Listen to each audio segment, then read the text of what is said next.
بسم اللہ الرحمن الرحیم۔ السلام علیکم ناظرین، کیا بروز محشر جانوروں سے بھی حساب ہوگا؟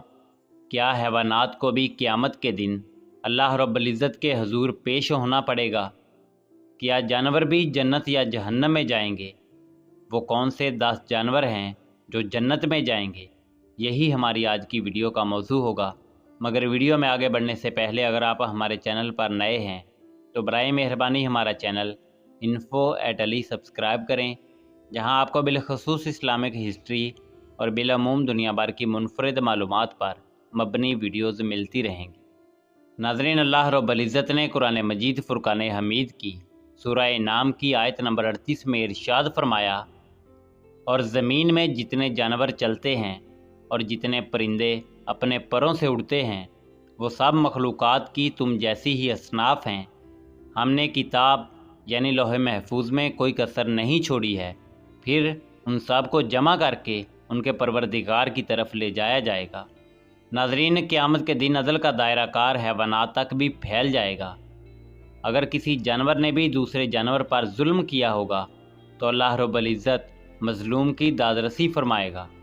مفسرین نے بعض آیات اور محدثین نے احادیث کی روشنی میں اس حقیقت کو بیان کیا ہے کہ اس دن کافر آرزو کرے گا کہ کاش وہ مٹی ہوتا، پیدا ہی نہ کیا جاتا، وجود میں ہی نہ آتا۔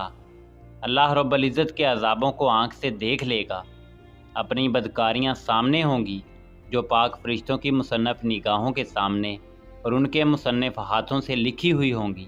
دنیا میں ہی مٹی ہو جانے یعنی پیدا نہ ہونے کی آرزو کرے گا، اور جب جانوروں کا فیصلہ ہوگا اور ان کے قصاص دلوائے جائیں گے، یہاں تک کہ اگر بغیر سینگ والی بکری کو سینگ والی بکری نے مارا ہوگا تو اس سے بھی بدلہ دلوایا جائے گا۔ پھر ان سے کہا جائے گا کہ مٹی ہو جاؤ، چنانچہ وہ مٹی ہو جائیں گے۔ اس وقت یہ کافر انسان بھی کہے گا کہ ہائے کاش میں بھی حیوان ہوتا اور اب مٹی بن جاتا۔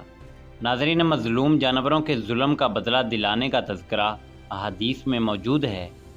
حضرت ابو ہریرہ رضی اللہ تعالیٰ عنہ سے روایت ہے کہ اللہ کے پیارے حبیب امام الانبیاء جناب محمد رسول اللہ صلی اللہ علیہ وآلہ وسلم نے ارشاد فرمایا، تمہیں روز قیامت حق والوں کے حق ضرور ادا کرنے ہوں گے، حتیٰ کہ سینگ والی بکری سے بغیر سینگ والی بکری کو بدلہ دلوایا جائے گا۔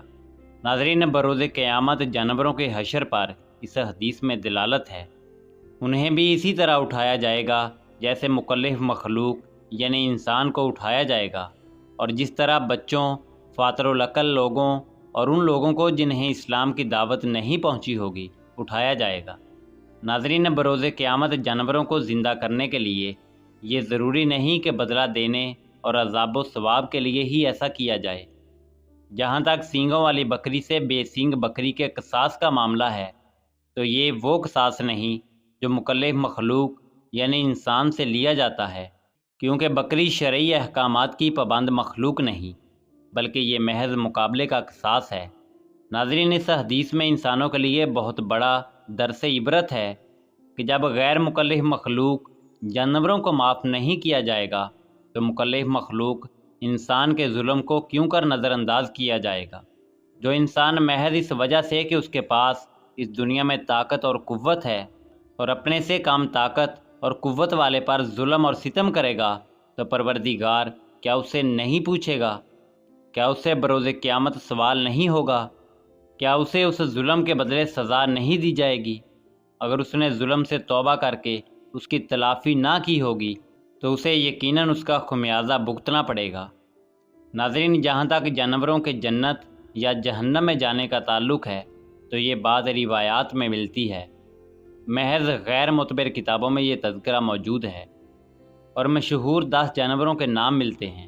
ناظرین، جن میں امام الانبیاء جناب محمد رسول اللہ صلی اللہ علیہ وآلہ وسلم کی اونٹنی، حضرت صالح علی نبینا علیہ السلام کی اونٹنی، حضرت ابراہیم علیہ السلام کا بچڑا، حضرت اسماعیل علیہ السلام کا مینڈا، حضرت موسیٰ علیہ السلام کی گائے، حضرت یونس علی نبینا علیہ السلام کی مچھلی، حضرت عزیر علیہ السلام کا گدھا، اللہ کے پیغمبر حضرت سلیمان علی نبینا علیہ السلام کی چیونٹی اور حضرت سلیمان علیہ السلام کا ہدہد۔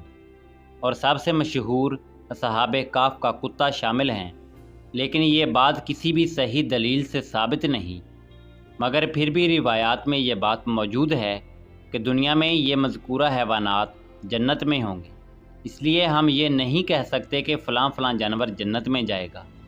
البتہ بعض روایات کی روشنی میں چند قسم کے حیوانات جنت میں ہوں گے۔ اس کا ثبوت بھی ملتا ہے کہ پرندے، بیل، بکری اور اونٹنی وغیرہ جنت میں ہوں گے۔ ناظرین، جانوروں اور حیوانات کے بارے میں کسی صحیح حدیث میں جنت میں جانے کا ذکر نہیں ملتا، بلکہ صحیح حدیث میں یہ بھی بیان کیا گیا ہے کہ چوپائے اور پرندے کل بروز قیامت سب مٹی ہو جائیں گے۔ ناظرین، تمام انبیاء کرام علیہم السلام نے جس جانور سے بہت محبت کی ہے وہ بکری ہے۔ تمام انبیاء کرام علیہم السلام بکریاں چرایا کرتے تھے، یہاں تک کہ امام الانبیاء جناب محمد رسول اللہ صلی اللہ علیہ وآلہ وسلم بھی بکریاں چرایا کرتے تھے، اور آپ بھی بکریوں سے محبت فرماتے۔